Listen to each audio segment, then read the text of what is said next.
demonstrated that he's a legitimate offensive threat that teams can't, roll over to your side as much anymore? Definitely, yeah. And I was in Coach Chris' plan. Put him in position to be successful, and he just goes out there and plays. He's a heck of a player, and I think it's shown in the first 2 games. So, but yeah, I think teams have to be worried about 2 weapons now, and Tyler's definitely a huge weapon in our offense. So. Have you seen the mismatches that Manasseh has been able to develop? Oh yeah, definitely. Lines up wide. Yeah, and Ness is going to be another guy who's another weapon who he had some looks in both of those games where he capitalized one-on-one. So I don't think defenses are going to be able to just bracket me.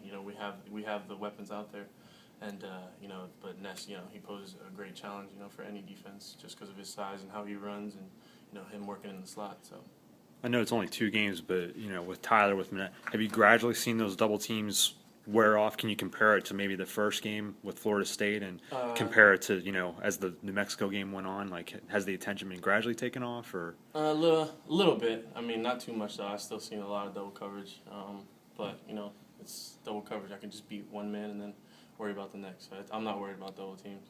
There's always a way to win.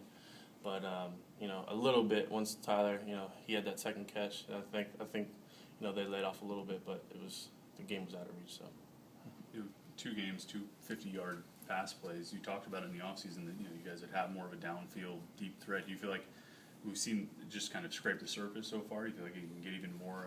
Do more of that? Definitely. I think we just scratched the surface. Tyler's able to go deep. I'm able to go deep, and we have number 7 back there who can throw the deep ball. So I think that's definitely going to be implemented in our offense a lot more, and coach is willing to take shots now, and that's all out of confidence. And I think we just scratched the surface. We can definitely put more out there.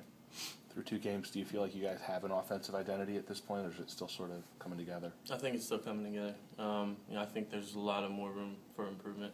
I don't think we're there yet, not at all. And I think the sky's the limit for this offense as long as we get it down, pay attention to the details, and do what the coach is telling us. Because he knows it back there, and we trust in him. But it's coming along. I'll tell you that. It's looking good, but it can always be better. So. Duke has a couple of pretty good corners, don't they? Oh, Duke, yeah, definitely. Number 6, Ross. I forget his last name, but I met him down there at the ACC. Press conference. He's a long guy. Long arms, can run well. Very patient. I think he's going to be a great challenge. And I'm looking forward to going up against him. I think I'm going to see him. Maybe probably one-on-one. But he's definitely a great corner. Probably one of the best corners I'll see all year. The beginning of the season was a little weird, sort of scheduling-wise, with the Florida State game and then the bye week. Are you looking forward to getting sort of a routine of games on Saturdays? Definitely. I was just talking to Coach about that.